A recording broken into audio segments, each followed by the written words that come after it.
And this panel is on here's how I actually created value in my portfolio.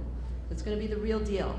And sitting right next to me is Jose Feliciano, founding partner of Clear Lake Capital. And in the middle is Terry Mullen, partner with Arsenal Capital Partners. And at the end there, we have Jim Snyder, a partner with Hammond Kennedy and Whitney. So our first question is, what's the one single thing that you do to create value? Terry? Oh boy. I think it's, I think a lot of people talk about the things with marketing pitch, if you will, all the different aspects of all the things you need. However, I do think and they have to be related, so that's appropriate. Your strategy has to be connected to your model, to your team, et cetera. Though I think for us, it's evolved to going very deep into our two target sectors within healthcare IT and also within specialty chemicals, specialty materials, and deeply embracing the technology, developing a deep understanding of the technology, the material science, the chemistry, if you will, say in the industrial space, and kind of saturating the market space. So deeply immersing ourselves into our target sectors, understanding the technical and performance aspects of the product or service, and understanding what the market needs. Jose, what do you think? Well, for us, it gets similar. We come at it a slightly different way, but our funds, we do a lot of special situations, turnarounds, and to us, it's extremely important to basically do the work ahead of time. I.e., once you make the investment, have a very clearly defined plan of what are you going to do differently in that business, and it could be management, it could be different strategies, but that 100-day plan that you come in and day one, you basically inject that sense of urgency to the company and to the business. That is definitely well informed by, similarly to what Terry's mentioning, we're very focused on a couple of sectors. For us, it's tech and industrials. And if you know those sectors very well, you can equip yourself and get that, find those answers or identify those priorities ahead of time. So when you make the investment, day one, you're actually trying to change that culture, inject that sense of urgency, and change that business. And that's typically what we're looking to do. And over the years, we have evolved and focused on that more and more, and that has become an integral part of our investment process. Jim? Our model is not dissimilar. We're a traditional buyout fund with 4 favored sectors, and I would say the number one thing we do to create value is, one, finding a deal and making sure the management team we're inheriting partners with us, and that starts at the first meeting. It involves buying the company right. If they're involved in the final process, are you paying a fair multiple? And then right out of the box, making sure that the management team is in sync with, you're all in the same strategic plan, and they buy in together that you're going to be in this deal 3 to 5 years, and we're all going to make money at the end, so that we're all rowing in the same direction. But they become our partner at the very beginning through investing with us and really incorporating our culture into the company. So do you do a 100-day plan? We do a 100-day plan as part of our, yes we do, as part of our due diligence. And we stick to it. One of our partners becomes chairman, and the whole idea is, and during the due diligence, we've shared the 100-day plan with the management team so they all know what it is before we close. We all know what we're going to be doing, what needs to be worked on, and they've agreed to it, and they implement it right away. Terry, 100-day plan? Sure. Why wouldn't you? What sets up the 100-day plan, the 100-day plan is great, but what sets up the 100-day plan and what goes into the 100-day plan is much more important, which is, quite frankly, the time we spend in I mentioned the strategy formulation process leads to the intensive sourcing or networking, immersing ourselves in these markets to find businesses with the right combination of assets and capabilities. But in the small end of the market where our firms all play, they all have deficiencies. And so to us, really the time that before the transition process, if you will, starts well before, really starts in diligence and identifying what risks or issues you want to take or underwrite. And can you mitigate those before you close the deal? And so there's one of my partners, I'm not a sailor, but one of my partners is, and there's this concept in boating, if you watch America's Cup or things like that, where the boats are kind of spinning around before they shoot the gun, or the flag goes down. And that is the unlimited time in private equity. There's endless time that you can spend developing strategies, looking for assets, choosing which boat you want to be on. And for us, a lot of it is actually putting two platforms together right at the start. And so the tremendous amount of work that goes on before the 100-day plan is where we spend the vast majority of our time. The 100-day plan to us becomes quite mechanical. After that, just getting, knocking off some quick wins and establishing a new tone. So what do you do during that strategy or that time before you do the 100-day plan? Well, we spend, I'd say about 80% of our strategy sourcing effort is, identifying, trying to look 3 to 5 years down the road. In these segments, what are the trends or issues out there that are substitution trends, innovation, evolution of technology, and what are the problems or issues that need to be solved? And so we're trying to validate these ideas that we have in the marketplace with thought leaders. So, for example, our lead healthcare industry partner is a gentleman named Dr. James Rothman. He happened to win the Nobel Prize last year.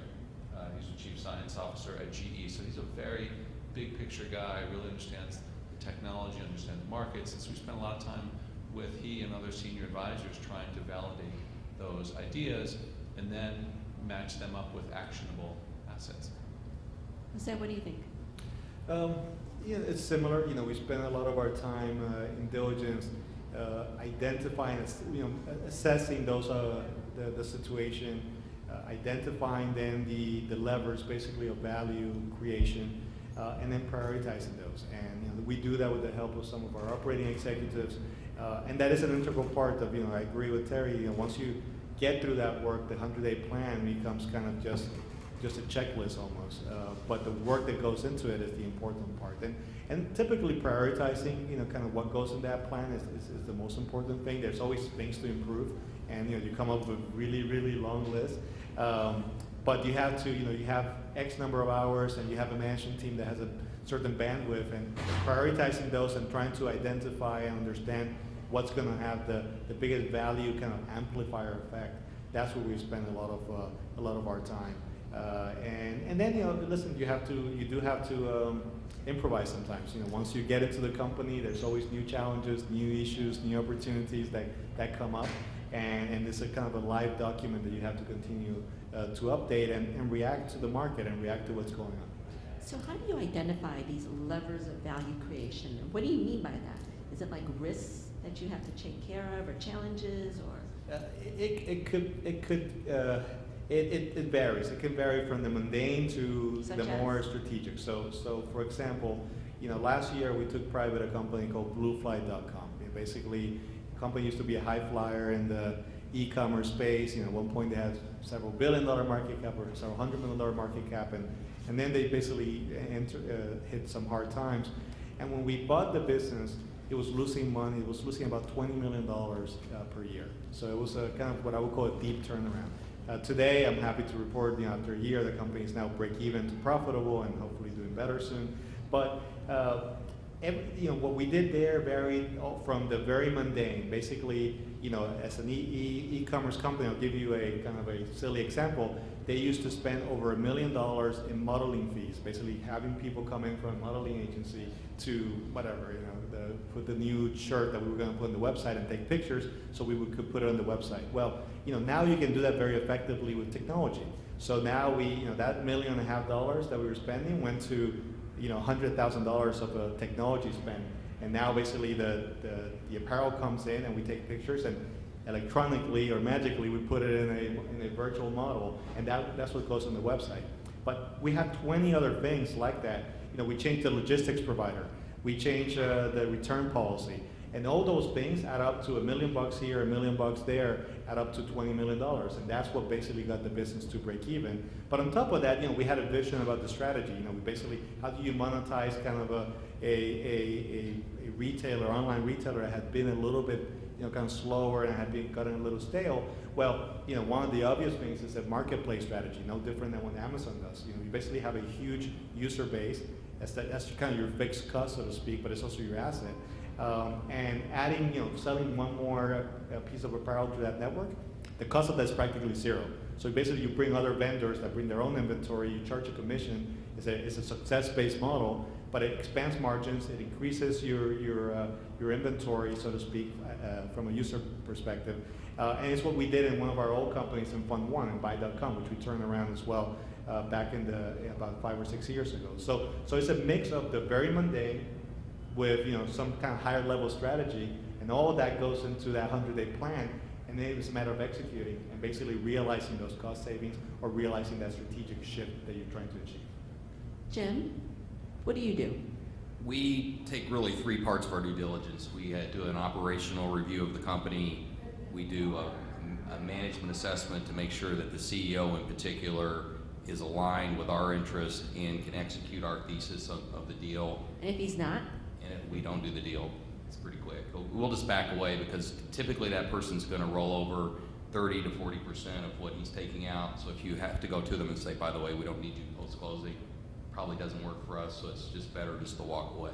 So it's we do that early in our due diligence to cut our costs and sort of walk away. But if we pass that and then we do a market study that sort of aligns where this company plays in the market, what the growth of this company is versus the growth of the industry, and we target 4 or 5 industries that we think are going to grow faster than GDP. So we want to make sure that this company is going to grow at least as fast as the market. We take that together, we put together the 100-day plan that we go through with the management team ahead of time. Typically what we find, we're the first institutional money in most of the deals we're buying. They're entrepreneur-based companies. The CEO is very qualified. Typically the CFO is a controller at best. So about 80% of the time we're replacing the CFO as sort of the first line. Not mandated, but when we tell them we want to close them the books within 3 days of the end of the month and do a financial report within 5 days, typically the controller just says, I can't do it, and walks away from it, and walks away. And then we have one of our operational partners go in, interview new candidates for CFO. We have a new CFO usually within 2 to 3 months after the closing. So that's for every deal, typically? New CFO with every deal? About 80% of the time, because typically in the deals we're seeing, that's not been a priority. The CEO, it's typically run for, it's run on a cash basis, so they don't really care about closing the books quickly, seeing results. We want to see results. If changes need to be made, we can make changes. You can't do that without having, sort of seeing the financials within 3 to 5 days after the end of each month. It's really important for us. Terry, what do you think? Do your CFOs stay, or do you oust them? It depends. We very actively upgrade management teams.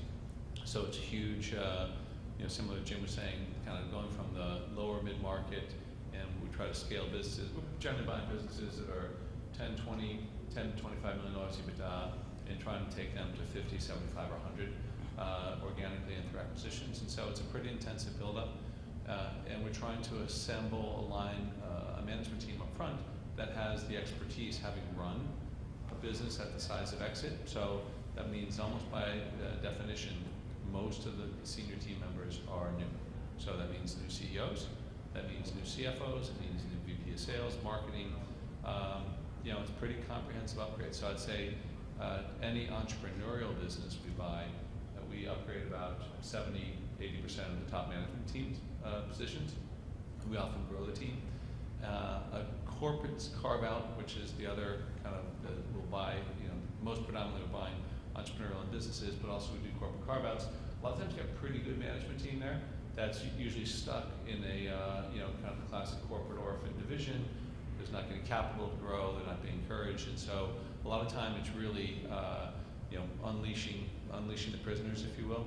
So we bought a Dutch sub of a German-known parent, and the Dutch hate to work for the Germans, and so they felt like they had great technology, and by the way, Germans, this it is. So, but this management team, we paired them up with an entrepreneurial management team that we had in this business in Ohio, and the two management teams just became explosive together. So, it can be any combination, but you have to have great management to have great investment. So who are you backing? Are you backing the company or the management team? For us in our model, our boss, one of my partners had a boss, and he tells this whole great kind of bet the horse, bet the jockey story. We joke about it. But I think you actually need both. And quite frankly, we spend more time betting on the horse, if you will, the market space, the strategy, the company, and management is critical enablers of that. But if you don't have the right company and assets in the first place to leverage, we find a great management team with a really weak asset that's unlikely to produce very high multiples. You can do a double or maybe a triple, but we're looking for businesses. You know, we do deals and we're trying to do 6, 8, 10 times our money. Jose, what do you think? What do you do? Do you do the company or the management? We probably, I think I agree with what Terry just said. You know, we typically are looking for, you know, really interesting market opportunity, and in the absence of that, you can have a fantastic management team, but it's very difficult to make fantastic returns. You know, and we have, you know, we all learn from our mistakes, and in my past, I have made mistakes of, you know, great management teams in not so great industries. So we typically prioritize the market and the opportunity, and then we think management is something that if the right jockey, so to speak, is not there, you know, we can supplement or change that management team as appropriate. So, and you know, we have done that in the past. You know, in our case, it varies dramatically. You know, there's some management teams that we have been extremely happy to partner, and we haven't changed a whole lot. And there are other situations where, you know, 90% of the management team is new management that we have brought in. But it does, you know, it does start with, in our minds, with the market and the company. If that's not there, it's very difficult to make it work. What's a not so great industry right now? Well, there are a few of those that are not fantastic. You know, typically in any type of market environment, there's still industries that are going through some sort of transition or some issue that is creating dislocation in that industry. And you know, for a long time here in the U.S., for example, manufacturing was under a lot of pressure, given that, you know, kind of the currency, the mixture of currency and some of the low-cost labors in other places. That's still a trend, but you know, we're seeing that reverse a little bit, given the energy costs here in the U.S. are coming down dramatically. That's reversing a little bit, you know, but it's still a tough industry. You know, telecom has been really interesting. You know, basically, a lot of pricing in general has come down pretty dramatically. And it has become commoditized, so that's become a tougher industry again. So we do see kind of pockets of in a really frothy environment right now, and a fairly optimistic environment in Wall Street right now. We do see kind of pockets of industries that are struggling a little bit. Jim, what do you think? What's up? We try to stay away from industries where the ultimate customers treat their suppliers like just beat them down. So we have a long history of automotive supply companies, for example, in our portfolio. I'm sorry, I didn't catch that. Automotive supply companies, so suppliers of GM, Chrysler, Ford, we wouldn't touch one today because it's really unclear. When they got in trouble, they started to treat their suppliers nicely, and then they started making money, and now they're back to beating them down. So we wouldn't touch that. Aerospace is tough now because some of the ultimate customers in aerospace are taking an automotive mentality to their supply chain. So you really need to be careful when the industries you're in my opinion, to make sure you're not in the supply chain. With these small companies, you're not producing the final product, mostly you're in the supply chain. So you just need to be in a supply chain where the ultimate customer is not a vulture. In our opinion, you got to be careful.